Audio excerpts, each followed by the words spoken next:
اچھا عثمان بھائی، فائز بھائی، مسجد نبوی شریف صلی اللہ علیہ وسلم میں خدمت کرنے کا موقع آپ کو کیسے ملا اور سفر یہ کیسے شروع ہوا؟ بیسیکلی جو میرا جو سفر تھا وہ اس طریقے سے ہوا تھا کہ میرا ویزا لگ گیا، تمام تر چیزیں میرے ہاتھ میں تھیں، میں یہاں آ گیا۔ اب جب یہاں آیا تو ایک سوال تھا ذہن کے اندر، میں جاؤں گا کہاں؟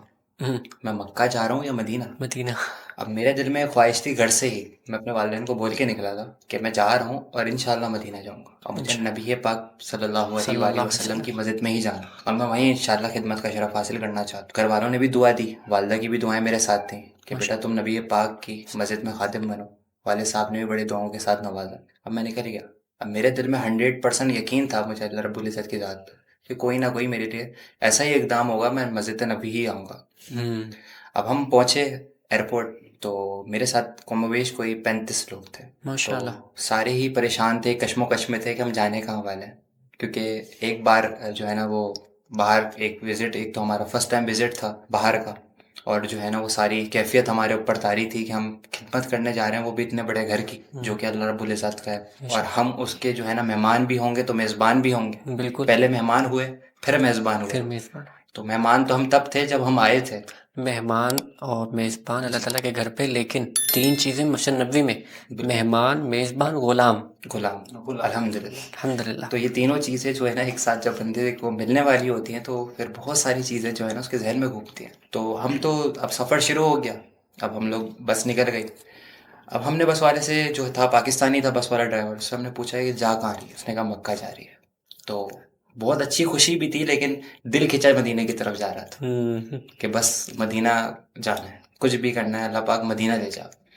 مکہ وہاں سے آتے رہیں گے، تیرے گھر آتے رہیں گے، لیکن بس مدینہ لے جا، کیونکہ وہاں دیکھیں اللہ پاک کا جو ہے نا گھر ہے مکہ، لیکن مدینہ میں اللہ کے محبوب موجود اللہ ہیں، کے محبوب ہیں اور نبی یہی ہیں۔ بات ہمیں کھینچ رہی تھی کہ اللہ کے محبوب کے پاس جانا۔ بس راستے میں اب وہ گاڑی مکہ کی طرف روانہ ہو گئی، اب ایک کٹ گزرا، دوسرا کٹ گزرا، اچانک تیسرے کٹ کے اوپر میرے ہی سامنے میں دیکھ رہا ہوں کہ مدیر کا فون بجا۔ اب آپ دیکھ رہے ہیں کہ مدیر نے بات کر رہا ہے وہ عربی کے اندر، اس ٹائم پہ ہمیں عربی بھی بہت اچھی کچھ پتہ ہی نہیں تھا کہ وہ کیا بات ہو رہی ہے کیا نہیں ہو رہی ہے، کیونکہ اب تو عربی سیکھی آ کے یہاں پہ الحمدللہ، تو وہاں پہ عربی بھی کیا بات ہو رہی ہے کیا سمجھ نہیں آ رہی تھی۔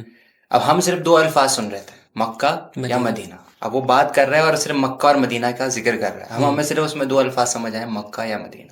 اب میں سوچ رہا ہوں کہ کیا بات کر رہا ہے، میں کشم و کشم پہ گوڑ لگا رہا ہوں کہ بولنے کیا والا ہے۔ اچانک اس نے لائن کاٹی اور ڈرائیور کو اس نے عربی میں بولا، اور اس میں نے صرف سنا مدینہ، اور ڈرائیور نے گاڑی ٹرن کر لی، اور اچانک سے ہم لوگ مدینے کی سمت میں مڑ گئے۔ اب جیسے جیسے بورڈ آتے جا رہے سفر کے اندر، میں مدینہ پڑھتا جا رہا، اور اس کے بعد جو ہمارے اشک جاری ہوئے اور ہم رونا شروع ہوئے، اور میں پورے راستے روتے وقت صرف اور صرف وادیاں دیکھتا ہوا آ رہا تھا، اور یہ سوچ رہا تھا کہ یہاں سے میرے نبی پاک گزرے ہوں صلی اللہ علیہ وسلم۔ تو وہ جو راستے کی کیفیت تھی اور وہاں تک پہنچنے کی کیفیت تھی، اس نے اتنا رلایا، شاید میں زندگی میں اتنا رویا ہوں کبھی غم میں، کیفیت کے اندر، کہ میں اب نبی پاک صلی اللہ علیہ وآلہ وسلم کی غلامی میں جا رہا ہوں، اب ان کے دربار میں خدمت کروں گا۔ سبحان اللہ۔ الگ ہی کیفیت تھی، وہ بتائی نہیں جا سکتی، الفاظ نہیں ہیں بے شک ایسے ہی ہے کہ وہ کیا لمحہ تھا کہ ہماری اشک جو ہے نا باہر آنکھیں تھیں، اور ہم بتا نہیں سکتے۔ وہ ایسا لگ رہا تھا کہ جیسے جسم میں کرنٹ دوڑ رہا، اور جیسے جیسے ہم قریب جاتے گئے تو اب ہم گنبد شریف کی طرف رجوع کر لیا کہ بھائی اب شاید اس راستے سے نظر آئے گا، شاید اس راستے سے نظر آئے گا۔ تو لیکن جہاں سے گاڑی والا گیا وہاں سے گنبد شریف نہیں دکھا، تو ہم سیدھا ان کی لوکیشن پہ پہنچے جہاں پہ خادمین کو رکھا جاتا ہے۔ ہم وہاں پہ رکے، پھر وہاں پہ قیام کیا۔ قیام کرنے کے 2 دن انہوں نے کہا 2 سے 3 دن آپ قیام کریں، پھر آپ کی ڈیوٹی اناؤنس ہوگی کہ آپ کو کون سا کام دیا جا رہا ہے۔ تو اب اللہ پاک نے فضل یہ کرا، پھر ہمیں ڈیوٹی بھی ایسی دی کہ جس میں ہم ہر جگہ ہی جا سکتے تھے، مخصوص جگہ ہماری نہیں تھی۔ تو الحمدللہ پوری مسجد نبوی میں ہی ہم نے ڈیوٹی کری ہے۔ لیکن ابھی جو بات ہے وہ ہم کیمپ میں اب اتر گئے، 2 دن ہمارے گزرے، تو کسی نے مشورہ دیا کہ بھائی آپ نبی پاک صلی اللہ علیہ وسلم کی جو مسجد ہے وہاں سے ذرا ہو کر تو آئیں، سلام پیش کرائے۔ سلام پیش کرائیں۔ میں نے کہا بالکل یہ بات صحیح ہے کہ 2 دن گزر گئے اور میں نبی پاک کے شہر میں ہوں، ابھی تک سلام کرنے نہیں گیا۔ وہیں سے میں نے پروگرام بنایا دوستوں کے ساتھ، اور ہمارا پاسپورٹ لے کے میں نکل گیا، کیونکہ اس ٹائم پہ ہمارے اقامے نہیں آئے ہوئے تھے، بہت ساری چیزیں ٹھیک ہوئی تھیں، لیکن ہم نکل گئے۔ اب پاسپورٹ ہمارے پاس، ویزا ہمارے پاس، اور ہم چلے گئے۔ نبی پاک صلی اللہ علیہ وآلہ وسلم کی مسجد میں پہلا قدم رکھا، ہم نے جوتیاں اتار دیں۔ اس کی وجہ یہ تھی کہ اس ٹائم پہ ہم ایسا حاجی جا رہے تھے، ایز اے حاجی ہوئے، وہاں پہ مہمان جا رہے تھے. بالکل.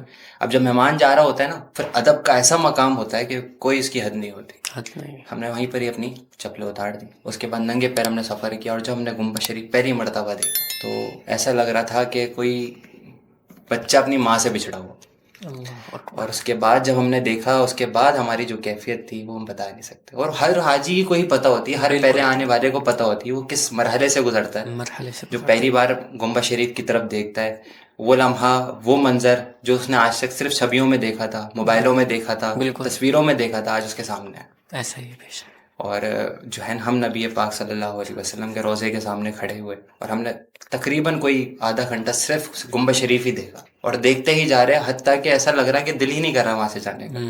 پھر خیال آیا اب سلام کریں. اب ہم سلام کے لیے باب السلام سے گزرے، اور جب سنہری جالیوں کے سامنے آئے تو اتنا کوئی خوف طاری ہوا دل کے اوپر کہ اب ہم ایسے مقام پر آ گئے ہیں، ایسی جگہ پر آ گئے ہیں جو عرش کے نیچے سب سے نازک جگہ ہے. بالکل ہی وہ کیفیت ایسی تھی کہ بتائی نہیں جا سکتی. اور آج وہی یہ فائز، محمد فائز ادنا سا جو ہے وہ غلام آپ کے سامنے بیٹھا ہے کہ الحمدللہ نبی پاک کی جو ہے نا وہ برکتوں سے، رحمتوں سے، جو اللہ پاک نے ان کی تجلیات ان کے روضے پہ اتاری ہوئی ہیں، کہ ہمیں اتنی ہمت ملی ہے کہ آج ہم وہاں پہ بڑے آرام سے کام کرتے ہیں.